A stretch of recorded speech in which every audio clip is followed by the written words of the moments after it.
நலம் காக்கும் ஸ்டாலின், உங்கள் குடும்பத்தின் நலன் அரசின் பொறுப்பு. கட்டணமில்லா மருத்துவ சேவைகள். Chennai Silks and Aha Oho Adi Sale. GT Holidays, South India's #1 travel brand. You know you are special when you're with GT Holidays. இப்போ நம்மளாம் ஃப்ரெஷராக போகிறப்போ ஒரு பிரேக் கேட்கறதுக்கு யோசிச்சு ஆல்மோஸ்ட் ஷிஃப்ட் முடியிறப்போ தான் ஃபஸ்ட்டு பிரேக்கே கேட்போம். இப்போலாம் அப்படி கிடையாது. நீங்கள் வரமாட்டேன் அப்படின்னு உங்களுக்கு தெரியணும், அவ்வளோதான். நான் எதுக்கு வரல அப்படிங்கிறது உங்களுக்கு எதுக்கு தெரியணும்? ரேக் அனாலிசிஸ் சொல்லுவாங்க, ரெட் ஆம்பர் க்ரீன், ஆட்டிடியூடோ, ஒர்க்கிங் ஸ்டைலு, அவரோட லீவ் பேட்டர்ன் இதெல்லாம் பேஸ் பண்ணி ஒரு அனாலிசிஸ் அந்த மேனேஜர் பண்ணிகிட்டே இருக்கணும். ஆம்பருக்கு ஒரு டைப் ஆஃப் கவுன்சிலிங், ரெட்டுனாக்கா எல்லோரும் வருவாங்க. அதாவது இது எப்படின்னாக்கா இந்த பையனை எப்படியா ரீட்டைன் பண்ணணும், அட்டென்ஷன் போகக்கூடாதுன்னு சொல்கிறப்போ ஹெச்ஆர் வந்து பேசுவாங்க, எல்லாம் பண்ணுவாங்க. இப்போது இந்த ரெட் ஆம்பர் க்ரீன்லாம் ஒருத்தன் போட்டிருப்போம்ல, போகவே மாட்டானே, அவன் தான் இந்த எஸ்எம்எஸ் அனுப்பிச்சு போயிருப்பான். நேற்று சமயம் பேசுவான், இனிஷியேட்டிவ் பண்ணுவான், அடுத்த வாரம் டீம் அவுட்டிங் பற்றி பேசுவான், இங்கே போகலாம் அங்கே போகலாம், நான் கார் கொண்டு வந்துடுறேன், அடுத்த போட்டு வேறு வேலையை போயிட்டு இருப்பான். சார், இப்போ ஜென்ரேஷன் கேப் பற்றி பேசியிருந்தீங்களா சார்? இப்போ அதை பற்றி ஒரு டிபேட் என்ன அப்படின்னா, அதாவது 90s கிட்ஸ், மில்லனியல்ஸ், அப்புறம் வந்து ஜென்சி. இப்போ இந்த ஒரு ஜென்ரேஷன்ஸ் வந்து ஐடி நிறுவனங்களுக்கு வராங்க. 90s கிட்ஸ் நிறைய பேர் அங்கே வந்து சீனியர் லெவலில் இருப்பாங்க. இப்போ ஜென்சிஸ் வந்து புதுசாக வரும்போது ஒரு நிறுவனத்துக்குள்ள 2 உலகங்கள் இருக்கும்.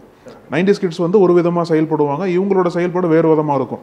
90s கிட்ஸுக்கு ஆச்சரியமாக இருக்கும். இதெல்லாம் அப்படின்னா பொதுவாக என்ன சொல்கிறாங்கன்னா, ஜென்சி வந்து ரெஸ்பாண்ட் பண்ணுறது கொஞ்சம் வித்தியாசமாக இருக்குது. அவங்க என்ன 90s கிட்ஸ் என்ன, அதாவது மேனேஜர்ஸ் என்ன எதிர்பார்ப்பாங்க அப்படின்னா, அவங்களோட பார்வையில் வந்து எல்லாமே நீட்டாக இருக்கணும், கம்யூனிகேஷன் முதற்கும் நீட்டாக இருக்கணும், பங்க்சுவாலிட்டியாக இருக்கணும் அப்படின்ற பல விவாதங்கள் வந்து போயிட்டு இருக்குல்ல சார். இப்போ இதனாலேயே வந்து பல மேனேஜர்ஸ் வந்து வேலையை விட்டு போயிருக்காங்க. இந்த ஜென்சிஸை வந்து மேனேஜ் பண்ண முடியல, ரொம்ப கஷ்டமாக இருக்குது, ப்ரெஷராக இருக்குன்ற பட்சத்தில் அவங்களால அடாப்ட் பண்ண முடியல அந்த மேனேஜர்ஸால. அதனால வெளியில போயிருக்கிறதா இப்போ செய்திகள்லாம் சொல்றாங்க. இப்போ உங்களோட பார்வையில நீங்க தொடர்ந்து ஒரு 20 ஆண்டுகளா பயணிச்சிருக்கீங்க இல்லையா? நீங்களும் இந்த ஜெனரேஷன் கேப்ல பார்த்துருப்பீங்க. நீங்களும் ஃப்ரெஷ்ஷாக போயிருப்பீங்க, உங்களுக்கு முன்னாடி மேனேஜர்ஸ்ல இருந்திருப்பாங்க. ஸோ அங்க இருந்த ஒரு ரிலேஷன்ஷிப் எப்படி இருந்தது, இப்போ இருக்கக்கூடிய இந்த கேப் எப்படி இருக்குது சார்? ஸோ இப்போ வந்து அது எப்படி சொல்கிறது, ரொம்ப டிஃப்ரெண்ட்டாக தான் இருக்கும். அது வந்து கல்ச்சரல் ஷாக்குன்னு சொல்லுவாங்கல்ல, அந்த மாதிரி விஷயங்கள் தான். முன்னாடிலாம் கல்ச்சரல் ஷாக் வந்து வெளிநாட்டுக்கு போனால் வரும், இப்போ ஒரு சிட்டிக்குள்ளேயே டீமுக்குள்ளேயே பேக்குள்ளேயே இருக்கும். இப்போ நம்மளாம் ஃப்ரெஷராக போகிறப்போ ஒரு பிரேக் கேட்கறதுக்கு யோசிச்சு ஆல்மோஸ்ட் ஷிஃப்ட் முடியிறப்போ தான் ஃபஸ்ட்டு பிரேக்கே கேட்போம். இப்போலாம் அப்படி கிடையாது. லீவ் எடுக்கணும்னா கூட ஒரு மெசேஜ் தட்டிட்டு போயிடலாம், நாட் கம்மிங், அவ்வளோதான். அதில் கூட நம்ம வந்து ஒரு லீவ் எடுக்கணும்னாக்கா நம்ம வந்து எப்படி கேட்குறது யோசிச்சுட்டு போய் டீட்டெயிலாக சொல்லுவோம். சார் இந்த மாதிரி ஆயிடுச்சு, மெடிக்கல் ரிப்போர்ட்டு, ஃபோட்டோஸ் எல்லாத்தையும் அனுப்புகிற அந்த மாதிரி ஆளுங்களாம் பார்த்துருக்கோம். நம்ம வீடியோவில் அடிபட்டோன்னா அதை வீடியோவில் எடுத்து டாக்டர் சர்டிஃபிகேட்லாம் கொண்டு வந்து கொடுப்போம். இப்போல்லாம் ஒன்றும் கிடையாது. கொஞ்சம் டயர்டாக இருக்குது, I want to take off, அந்த மாதிரி ஒரு சர்வசாதாரணமாக அது வந்து மெசேஜ் உனக்கு கன்வே பண்ணணும்.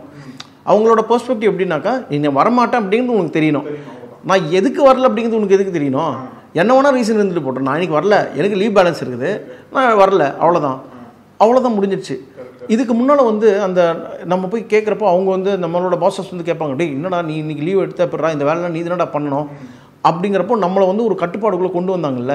நம்மளே வந்து அந்த கம்பெனியே நம்மளது தான் அப்படிங்கிற மாதிரி, நம்ம நம்ம இல்லைன்னா என்ன ஆக போகுது அப்படிங்கிற மாதிரி இந்த இதுக்கு அதெல்லாம் கிடையாது. இந்த ஜென்ரேஷனுக்கு வந்து அவங்களுக்கு வந்து நம்மளுக்கு வந்து அப்போ ஒரு சந்தோஷம் இருந்தது, ஓனர்ஷிப் மாதிரி ஓன் பண்ணுறோம் கம்பெனின்ற மாதிரி ஒரு ஹாப்பினஸ், அந்த ஹாப்பினஸ் இருந்தது. பட் அதையே நம்ம எக்ஸ்ப்ளாய்ட் பண்ண ஆரம்பிச்சிட்டாங்க. அங்கே தான் நம்ம எல்லாருமே மாட்டிக்கிட்டோம்.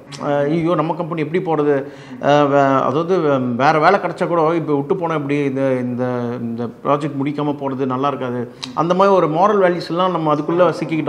இவங்களுக்கு அதெல்லாம் கிடையாது. நீ சம்பளம் கொடுக்குற, நம்ம ஒர்க் பண்ணுறேன், உனக்கு எனக்கு அவ்வளோதான் ரிலேஷன்ஷிப், அவ்வளோதான், அதுக்கு மேலே எதுவும் கிடையாது. நாளைக்கு இன்னொருத்தர் கூப்பிடுவான், அங்கே எனக்கு பெட்டர் பேக்கேஜ் வந்து நான் போயிடுவேன். இந்த ஒரு டிஸ்டன்ஸில் இருக்கிறதுனால எனக்கு தெரிஞ்ச வரைக்கும் அவங்க பீஸ் ஆஃப் மைண்டோடு இருக்காங்கன்னு ஃபீல் பண்ணுறேன். ஓகே, நம்ம வந்து தேவையில்லாமல் எமோஷ்னலாக வந்து நம்ம நிறைய பேக்கேஜஸ் எடுத்துக்கிட்டு பேசினா அவங்க வந்து கொஞ்சம் ஃப்ரீயாக இருக்காங்க, லைஃப்பை வந்து கொஞ்சம் பெட்டராக இருக்கிற மாதிரி ஃபீல் பண்ணுறேன் சம்டைம்ஸ். இப்போ முன்னாடி எல்லாம் மேனேஜர்ஸ் வந்து நீ இல்லைனா நீங்கள் இன்னொரு எம்ப்ளாயி கிடைப்பாங்கன்னு சொல்லுவாங்க. அதெல்லாம் கிடையாது. நீ இல்லை அப்படின்னா இன்னொரு கம்பெனி இருக்குது. இந்த கொஸ்டின் இப்போ நான் முன்னே கேட்டேன்னா நம்ம அழுதுருப்போம், என்ன சார் இப்படி பண்ணிட்டீங்க அப்படின்னு. இப்போ ஏன் அப்படி சொல்கிறீங்க அப்படிங்கப்பா, நம்மளை திரும்பி கொஸ்டின் கேட்குறப்போ யோசிப்போம். சார், இந்த ஒரு கேப்புக்கு வந்து நம்ம யூஸ்ஃபுல்லாக 90s கிட்ஸ்லாம் அங்கே அப்போ ஒர்க் பண்ணும்போது லாங் டேர்ம் விஷன் இருக்கும். அதாவது இங்கே வந்துட்டோம் அப்படின்னா ஒரு 5 ஆண்டுகள் 10 ஆண்டுகள் இங்கே வேலை, அப்போ வந்து அந்த வேல்யூஸ் அப்படி இருந்தது. ஆனால் இப்போ இருக்க ஜென்சி கிட்ஸ் வந்து எப்படின்னா ஷார்ட் டேர்ம் போதும், ஒரு 3 மாதமே போதும் அப்படின்ற மாதிரிலாம் ஒர்க் பண்ணுறாங்க இல்லையா? இந்த ஒரு விஷன் மட்டும்தான் காரணமா, இல்லை சொசைட்டியெல்லாம் பல காரணங்கள் இருக்குன்னு பார்க்குறீங்களா சார்? இந்த ஒரு ஆக்சுவலாக மறுபடியும் பார்த்தா நான் இந்த ஜென்சி கிட்ட கொஞ்சம் இன்க்ளைண்டாக நான் பேசுகிறேன். ஏன்னா இதெல்லாம் வந்து அவங்க வந்து their living to the present, okay, அப்படிங்கிற மாதிரி நான் பார்க்குறேன். அஃப்கோர்ஸ் ஃபியூச்சர் பிளானே இல்லாமல் இருக்காங்க அப்படின்னு நம்ம ப்ளேம் பண்ணலாம். என்னன்னா ஒன்றுமே இல்லை, ஃபோக்கஸே இல்லை அப்படிங்கிறப்போ நம்ம ஜென்ரேஷன் எல்லாருமே செம்ம சக்ஸஸ்ஃபுல்லாக இருந்தாங்களா அப்படின்னா கிடையாது. ஏன்னா நிறைய சேஞ்சஸ் நடக்குது. டைனமிக்காக நம்ம லைஃப் ஸ்டைலில் ஏதோ ஒரு விஷயம் நடக்கும், நம்ம லைஃபே புரட்டி போகிற மாதிரி சில சம்பவங்கள் நடக்கும், டெக்னாலஜி மாறுது, எதுவும் நடக்குது. இப்போ இந்த பசங்க இன்னைக்கு தேவைக்கு வாழ்ந்துட்டு போயிடுறாங்க.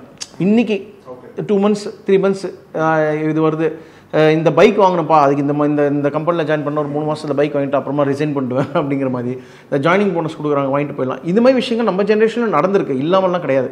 அப்போது நடந்திருக்கு. பட் இப்போ வந்து ரொம்ப ரொம்ப ஃபியூச்சரிஸ்டிக்காக பயங்கரமாக பிளான் பண்ணி அந்த பர்சன்டேஜ் ரொம்ப கம்மியாயிடுச்சு.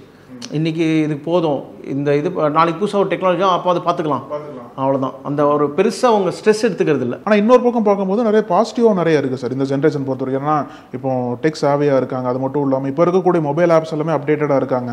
அவங்க எப்படி பண்ணணுன்ற மாதிரி ரொம்ப வேகமாக முடிச்சுடணும் மாதிரி செயல்பட்டுருக்காங்க இல்லையா. ஆனால் எதில் இந்த மாதிரி மேனேஜர்ஸ்லாம் எதிர்பார்க்குறாங்க அப்படின்னா கம்யூனிகேஷன் சரியாக பண்ணுறதுன்ற மாதிரி சொல்கிறாங்க. இப்போ பங்க்சுவாலிட்டியே இல்லை, இப்போ அவங்களுக்கு என்னென்னா ரிசல்ட் மட்டும் கொடுத்தா போதும் அப்படின்ற மாதிரி ஒரு என்வாயன்மெண்ட்டில் இருக்காங்க அவங்க. ஸோ இதை வந்து யாரை ப்ளேம் பண்ணுறது இல்லை அப்படின்னா மேனேஜர்ஸ் தான் ஜென்சியை பார்த்து ட்ரெயின் ஆகிக்கணுமா, இல்லை ஜென்சி வந்து கம்பெனி கல்ச்சரை பார்த்து ட்ரெயின் ஆகிக்கணும்னு பார்க்குறீங்களா? அதாவது ஃபர்ஸ்ட் வந்து இந்த இவங்க எல்லாமே டெக் சாவின்னு சொன்னீங்க இல்லையா, இது வந்து ஒரு 50% தான் அக்ரி பண்ண முடியும். ஏன்னா வந்து அஃப்கோர்ஸ் இந்த இப்போ இருக்கிற லேர்னிங் ஸ்ட்ரக்சர் பார்த்தீங்கன்னாக்கா வந்து இப்போ இன்றைக்கி இந்த சாம் ஆல்ட்மேன் கூட சொல்லியிருக்காரு, ஃபியூச்சரில் வந்து காலேஜஸே இருக்காது அப்படிங்கிற மாதிரி கொண்டு வராங்க. ஸோ இந்த பசங்களோட இந்த எஜுகேஷன் ஆர் இந்த நாலேஜை எடுத்துக்கிற அந்த ஒரு கட்டமைப்பு வந்து ரொம்ப குறுகிய விஷயந்தான். இப்போ அந்த காலத்தில் வந்து நம்ம வந்து லைவாக ஒரு ப்ராக்டிக்கலாக ஒரு விஷயத்தை பார்த்துருப்போம், 10 பேர்கிட்ட வந்து அந்த விஷயத்தை பண்ணுறப்போ நம்ம ட்ரையல் அண்ட் எரர் மெத்தடில் கற்றுருப்போம், இன்னும் அவுட்டு டெப்த்தை போய் பார்ப்போம். இப்போ அது கிடையாது, எல்லாமே ஆன் பிளேட்டில் இருக்கிறதுனால இவங்க வந்து ஹேண்ட் பிக் பண்ணி அந்தளவுக்கு தான் இவங்களுக்கு மேலோட்டமாக தான் இவங்களுக்கு அந்த விஷயத்தினுடைய யூசேஜோ அறிவோ வந்து மேலோட்டமாக தான் இருக்கும். இன்டெப்த்தாக இருக்கும் அப்படின்னாக்கா ரொம்ப ரொம்ப கம்மி பர்சன்டேஜ் தான். ஸோ நம்மளோட ஜென்ரேஷனில் அந்த நாலேஜ் அப்படிங்கிறது இன்டெப்த்தாக இருக்கிறதுக்கு வாய்ப்பு இருக்குது. நமக்கு ப்ராக்டிக்கல் நாலேஜ் இருக்குது, நம்ம இன்டெப்த்தாக போயிட்டு இது ஏன் நடக்குது, அந்த கேள்வி கேட்போம்ல, இது ஏன் பண்ணுறாங்க, இது எப்படி பண்ணுறாங்க, இங்கே அது வந்து ரொம்ப கம்மியாக இருக்கும். இது இப்படி பண்ணணும், அது அப்படி பண்ணணும், அந்த கொஸ்டினோட முடியுது. இது ஏன் அப்படிங்கிற கொஸ்டின் வந்து இப்போ இருக்கிற ஜென்ரேஷன் பெருசாக கேட்கறது இல்லை. ஸோ ஃபுல்லாக ப்ரோக்ராம்டாக சும்மா அவங்க வந்து இதை யூஸ் பண்ணுறது அந்த ஒரு இதில் மட்டும்தான் இருப்பாங்க. நெக்ஸ்ட் இன்றைக்கி நீடும் பார்த்தீங்கன்னா அப்படி தான் இருக்குது. ஒரு ரொம்ப ஃபியூச்சரிஸ்டிக்காக இன்றைக்கி இந்த வண்டி ரிப்பேராக இன்றைக்கி ஒரு 10 நாளைக்கு ஓடுற மாதிரி ரெடி பண்ணி கொடுப்பா. இது எதனால் வந்து அந்த ரூட் காஸ் ஈவன் நம்ம மெடிக்கல் சிஸ்டமே அப்படி தான் இருக்குது. இன்றைக்கி உங்களுக்கு தலைவலியா, இன்றைக்கி ஒரு வாரத்துக்கு தலைவலி சரிவாரத்துக்கு என்ன கொடுக்குறோமோ கொடுத்து அனுப்பிச்சிடும். அதனோட ரூட் காஸ் என்ன அப்படிங்கிறதெல்லாம் பார்க்குறது அந்த ஒரு இது வந்து ஆஸ் எ சொசைட்டியாகவே நம்ம இதுலேருந்து கொஞ்சம் விட்டு போயிடுச்சு. ஸோ அதுவே இந்த ஜென்ரேஷனுக்கு இப்படி தான் இருக்க போகுது அப்படிங்கிற மாதிரி இவங்களுக்கு காமிக்கிறோம். ஸோ ஆப்வியஸாக அப்படி தான் அவங்க வளர போகிறாங்க. ஸோ அதனால் வந்து இந்த டெக்கியே பார்த்தீங்கன்னா ஓரளவுக்கு கம்மி தான். பட் இப்போது இந்த பிரிட்ஜ் பண்ணுறது பார்த்தீங்கன்னா இந்த மேனேஜ்மெண்ட் வந்து இவங்களோட சேர்ந்து போகணுமா அப்படிங்கிறது வந்து வேறு ஆப்ஷன் கிடையாது, அப்படி தான் பண்ணி ஆகணும். இப்போ இன்றைக்கி நம்ம வந்து ஒரு கிளைண்ட்டுக்கிட்ட நம்ம வந்து வேறு மாதிரி தானே பிஹேவ் பண்ணுறோம். ஒரு யூகே கிளைண்ட்டு பிஹேவ் பண்ணுறதுக்கும் யூஎஸ் கிளைண்ட்டு பிஹேவ் பண்ணுறதுக்கும் யூரோப்பியன் கிளைண்ட்ஸ் பிஹேவ் பண்ணுறதுக்கும் டிஃப்ரென்ஸ் இருக்குது. அப்போ அங்கே நம்ம கீரை ஷிஃப்ட் பண்ணுறோம் இல்லையா, இவன் இப்படி பேசுவான், இவனுக்கு இந்த டைம் லைன் கொடுத்தா கோவப்படுவான், இவங்ககிட்ட இந்த எக்ஸ்கியூஸ் கொண்டா ஒர்க் அவுட் ஆகாது, இவங்ககிட்ட நம்ம இந்த மாதிரி ரெஸ்பாண்ட் பண்ணணும், இந்த மாதிரி வேர்ட்ஸ் யூஸ் பண்ணணும், அதை இவங்க அடாப்ட் பண்ணி தான் ஆகணும். ரொம்ப சிம்பிள். நம்ம வீட்லேயே அப்படி தானே. இப்போ நம்ம பசங்க இருக்காங்கன்னா அவங்க இப்போ ஜென்சி கிட்ஸ் தான். ஸோ இப்போ நம்ம அவங்கள வந்து புறந்தள்ள முடியாது இல்லை, இவங்க சரியில்லை அப்படின்னு. அந்த பிளெண்டை நீங்கள் கொண்டு வந்து தான் ஆகணும். ஆஸ் எ மேனேஜர் உங்கள் ஒர்க் என்னன்னாக்கா ஒர்க்கு வாங்கணும். இந்த ஆர்ட் தான் உங்களுக்கு தெரியணும், அந்த கல்ச்சர் அவங்க. ஆமாம். ஸோ இது டிஃப்ரெண்ட்டாக தான் இருக்கும், வெவ்வேறு மாதிரி தான் இருக்கும். ஸோ அதுக்கு நீங்கள் வந்து அடாப்ட் ஆகிக்கணும். ஸோ இவங்களோட பெர்ஸ்பெக்டிவில் பார்க்கணும், அவன் ஏன் அப்படி பண்ணுறான், அவன் மரியாதை இல்லாமல் வேணும்னே பண்ணுறானா, ஆட்டிடியூட் காட்டணும்னு பண்ணுறானா, இல்லை ஜென்ரலாகவே அப்படி தானா அப்படிங்கிறத அவங்க புரிஞ்சுக்கணும். இல்லை அவங்க ஜென்ரலாகவே அப்படி தான் அப்படின்னாக்கா மேட்டர் கிடையாது, கொஞ்சம் ஃபைன் டியூன் பண்ணலாம். இப்போ கொஞ்சம் மேலப்போ இந்த மாதிரி பேசுப்பா அப்படிங்கிறத சொல்லலாமே தவிர்த்து, பட் இவனை வந்து இவன் என்கிட்ட வந்து ஒரே வேர்டில் ரிப்ளை பண்ணிட்டான், எனக்கு வந்து எமோஜி போட்டு ரெஸ்பாண்ட் பண்ணுறான் அப்படிங்கிற ரீசன் சொல்லி ஆட்டிடியூட்னு சொல்லிட்டு இவனை வந்து இது பண்ண முடியாது. இவன் ட்ரெஸ்ஸிங் சரியில்லை, அந்த இது வந்து போயிடுச்சு. இப்போ நிறைய கம்பெனிஸ் வந்து ட்ரெஸ்ஸிங் இதெல்லாம் வந்து ரிலாக்ஸ் பண்ணிட்டாங்க, பர்முடாஸில் வராங்க எல்லாம் அந்த மாதிரி தான் இருக்குது. ஸோ நம்மளாம் வந்து அதுக்கு கொஞ்சம் இன்க்ளைன் ஆகணும். அட் த சேம் டைம் அவங்கள கொஞ்சம் பாலிஷ் பண்ணலாம், இந்த மாதிரி ஃபைன் டியூன் பண்ணலாம், இந்த மாதிரி கொண்டு வாங்க இப்படி பண்ணுங்க அப்படின்னு. இப்போ உங்களோட பார்வையில் வந்து மில்லேனியல்ஸ் தான் கொஞ்சம் அப்கிரேட் ஆகி இந்த ஜென்ரேஷன் கேப்பை ஃபில் பண்ணணும். ஓகே, உங்களோட அனுபவத்தில் எப்படி சார்? நீங்கள் 20 ஆண்டுகளை பயணிச்சிங்க இல்லையா, உங்களோட அனுபவத்தில் இந்த கேப் எப்படி இருந்தது, எப்படி எவால்வ் ஆச்சு, நீங்கள் எப்படி அதுக்கு அப்டேட்டாக இருந்தீங்க? அந்த பசங்க வந்து ஒரு வேலையை விட்டு போகிறோம் அப்படின்னா கூட from today I will not be coming, SMS வந்துட்டு போயிடும், வாட்ஸ்அப்பில் வந்துட்டு போயிடும், அவ்வளோதான். அது என்ன ஏது ஒன்றுமே தெரியாது. நம்மளை வந்து போயிட்டு குடைவாங்க, எப்படி விட்ட எப்படி இந்த பையனை இதுக்கு. அதாவது அட்ரிஷனுக்குன்னு ஒரு விஷயம் இருக்குது, ரேக் அனாலிசிஸ்னு சொல்லுவாங்க, ரெட் ஆம்பர் க்ரீன். மாதத்துக்கு ஒரு வாட்டியோ 3 மாதத்துக்கு ஒரு வாட்டியோ வந்து ஒவ்வொரு பசங்க கூடயும் நம்ம பேசுகிறப்போ நம்ம ஒரு கேஜ் பண்ணணும். ரெட்டாக இருந்தானாக்கா இந்த பையன் எனி டைம் போயிடுவான் ஓகே அப்படின்னு நம்ம அவனோட ஆட்டிடியூடோ ஒர்க்கிங் ஸ்டைலு அவரோட லீவ் பேட்டர்ன் அதெல்லாம் பேஸ் பண்ணி ஒரு அனாலிசிஸ் அந்த மேனேஜர் பண்ணிகிட்டே இருக்கணும். ஆம்பர்னாக்கா ஒரு மிடில் இருக்கிறான் அப்படின்னு, க்ரீன்னாக்கா இவன் போகவே மாட்டான், நாமளே கழுத்து பிடிச்சி தள்ளனாலும் போக மாட்டான் அப்படிங்கிற மாதிரி வருது. ஸோ ஆம்பருக்கு ஒரு அப்ரோச் வச்சுருப்பாங்க, ஆம்பருக்கு ஒரு டைப் ஆஃப் கவுன்சிலிங். ரெட்டுனாக்கா எல்லோரும் வருவாங்க. அதாவது இது எப்படின்னாக்கா இந்த பையனை எப்படியா ரீட்டைன் பண்ணணும், அட்டென்ஷன் போகக்கூடாது சொல்கிறப்போ ஹெச்ஆர் வந்து பேசுவாங்க, எல்லாம் பண்ணுவாங்க. இப்போது இந்த ரெட் ஆம்பர் க்ரீன்லாம் ஒருத்தன் போட்டிருப்பான்ல, போகவே மாட்டானே, அவன் தான் இந்த எஸ்எம்எஸ் அனுப்பிச்சு போயிருப்பான். ஓகே, உங்களால் ப்ரெடிக்டே பண்ண முடியாது. நல்லா இருப்பான், நேற்றுக்கு செம்மையாக பேசுவான், இனிஷியேட்டிவ் பண்ணுவான், அடுத்த வாரம் டீம் அவுட்டிங் பற்றி பேசுவான், இங்கே போகலாம் அங்கே போகலாம், நான் கார் கொண்டு வந்துடுறேன், அடுத்த நாள் வேறு வேலையை போயிட்டு இருப்பான். ஆக்சுவலாக இந்த ஜென்சி இந்த இப்போ இருக்கக்கூடிய ஜென்ரேஷன் வந்து இவங்களையும் பாதிக்கிறாங்க என்ன சார்? அப்போ 90s கிட்ஸே பாதிக்கிறாங்க. இவங்க சொல்ற மாதிரி இவங்களும் நம்மளும் சொல்லலான்ற மாதிரி அவங்களும் ஒரு பிஹேவியர் பேட்டர்ன் மாறுது. அது ஒர்க் அவுட் ஆகாது. ஆமா, அத நம்ம மைண்ட்ல ஃபிக்ஸ் ஆயிருச்சு. அது வராது. இப்போ சடனா வந்து ஒரு அங்கிள் வந்து ஜீன்ஸ் பண்ணிட்டு இதெல்லாம் போட்டு போனா எப்படி அந்த மாதிரி தான் வந்து அது செட் ஆகாது. நம்ம வராது ஃபர்ஸ்ட். கரெக்ட். அவங்களுக்கு வந்து சரளமா வருது. அவங்க வந்து பை டிஃபால்ட்டாவே அவங்க அப்படிதான் வளர்ந்துருக்காங்க. ஸோ அவங்க ஸ்கூல்லையுமே காலேஜஸ்லையுமே இப்போ நீங்கள் போய் பேசுனீங்களே, பசங்க அப்படி தான் ரெஸ்பாண்ட் பண்ணுறாங்க. இப்போ நான் பேசிட்டு போகும் நான் சொல்லியிருந்தேன்ல, இப்போ உங்கள் டீமில் இருக்காங்க, உங்கள் டீமில் ஒரு பையன்கிட்ட வந்து இன்றைக்கி அவர் பண்ண வேண்டிய ஒர்க் வரல, இன்றைக்கி அவர் வரல. இப்போ நான் உங்கள் மேனேஜர் நான் உங்கள்கிட்ட தைரியமாக கேட்பேன், எதுக்கு அந்த பையன் ஒர்க் பண்ணல, அவன் ஏன் இந்த ரிப்போர்ட் ஏன் அனுப்பலை அப்படின்னு உங்களை வந்து நான் கொஸ்டின் பண்ணுவேன். நீங்களும் உங்களை தான் அந்த இது பண்ண சொல்லிட்டு பயந்துட்டு, இல்லை சார் தெரியல சார், அவர் கொஞ்சம் நேற்று கொஞ்சம் இதுவாக இருந்தாருன்னா நான் திரும்பி உங்களை கற்றுவேன் நான். பட் இதே இன்றைக்கி நான் வந்து ஒரு ஜென்சி கிட்ட போய் கேட்டேன் வச்சுக்கேன், எதுக்கு அவன் பண்ணுறேன்னா அதை அவங்ககிட்ட கேளுங்க, அவ்வளோதான் முடிஞ்சிச்சு, ஆஃப் பண்ணிட்டான், ப்ரொசீடே பண்ண முடியாது. ஸோ அவங்க வந்து ரொம்ப ரிலவெண்ட்டாக இருக்காங்க, தே வெரி ரிலவெண்ட். இப்போ நம்ம வந்து எல்லாத்தையும் நம்ம எடுத்து போட்டுக்கிட்டோம் இல்லையா, இந்த கம்பெனி நம்மளது, என் ஃப்ரெண்டோட ஒர்க்கு என்னது அதெல்லாம் கிடையாது, என் ஒர்க் என்ன அப்படிங்கிறது க்ளீனாக தெளிவாக இருக்காங்க. நீ என்கிட்ட இதை பற்றி பேசியா நான் அதை பற்றி சொல்லுவேன். இன்றைக்கி நான் வரல, எதுக்கு வரல அது உங்களுக்கு தேவையில்லாத விஷயம். இந்த ரேஞ்சில் தான் இருக்காங்க sir. As a veteran IT ப்ரொஃபஷனலாக நீங்கள் இங்கே இப்போ ஜென்சி ஜென்ரேஷனுக்கு என்ன சொல்ல விரும்புகிறீங்க சார்? எப்படி இந்த இதில் வந்து அவங்கள வந்து நம்ம அடாப்ட் பண்ணி போகணும் அப்படின்ற மாதிரிலாம் என்னென்ன டிப்ஸ் கொடுப்பீங்க? ஆக்சுவலாக பார்த்தீங்கன்னாக்கா நம்ம தான் அவங்ககிட்ட இருந்து கரெக்ட், அவங்க டிப்ஸ் ஏற்றுக்கிற மாதிரி கிடையாதுன்னு நினைக்கிறேன். ஏன்னா எல்லாமே ஒரு மாதிரி இப்போ தான் பிகினிங்கில் இருக்குது, எவால்வ் ஆகிட்டு இருக்குது. அதை நான் ஃபஸ்ட்டு சொன்ன மாதிரி நிறைய கம்பெனிஸ் ஏஏ ஃபுல்லாகவே வந்து இன்கார்பரேட் பண்ணலை, இப்போ நேம்ஸே கொண்டு வந்திருக்காங்க. இன்னும் ஒரு ஃபியூ இயர்ஸ்க்கு அப்புறம் தான் இது எப்படி இருக்க போகுது, இது எந்த மாதிரி வேலை வாய்ப்போட கொடுக்க போகுது, யாரெல்லாம் எஃபெக்ட் ஆகிருக்காங்க, அவங்களுக்கு என்ன இந்த கிளாரிட்டியே நமக்கு தெரியல. இப்போ தான் வந்து பட்டிங் ஸ்டேஜில் இருக்கும். இப்போ இந்த ஜென்சி கிட்ஸும் அவங்களும் அந்த ஸ்டேஜில் தான் இருக்காங்க. என்ன அவங்க அது கூடயே வளர்றதுனால நம்ம விட அவங்களுக்கு நல்லாவே தெரியும். இப்போ நமக்கு எப்படி இந்த மொபைல் ஃபோன் வந்து நமக்கு கொஞ்சம் ஈஸியாக இருந்தது, ஏன்னா அதோட எவல்யூஷன்லேயே நம்ம ஸ்டார்ட்டில் இருந்தோம். இப்போ நம்ம பேரண்ட்ஸ் எல்லாம் வந்து தடவுவாங்க, மொபைல் டப்புன்னு இது பண்ணுவாங்க, எப்படி பண்ணுறதுன்னு தெரியாமல். இப்போ அவங்க வந்து அது கூடயே க்ரோ ஆகிறதுனால they very close to that. அப்படி அது கூட மட்டும் தான் க்ரோ ஆகுறாங்க, அது ஒரு பெரிய வருத்தம். அது கூட தான் வராங்க அவங்க. ஸோ அது வச்சு நம்ம அவங்க அதை எப்படி பண்ணுறாங்க அதனோட ஷார்ட்கட்ஸ் அவங்களுக்கு தெரியும்.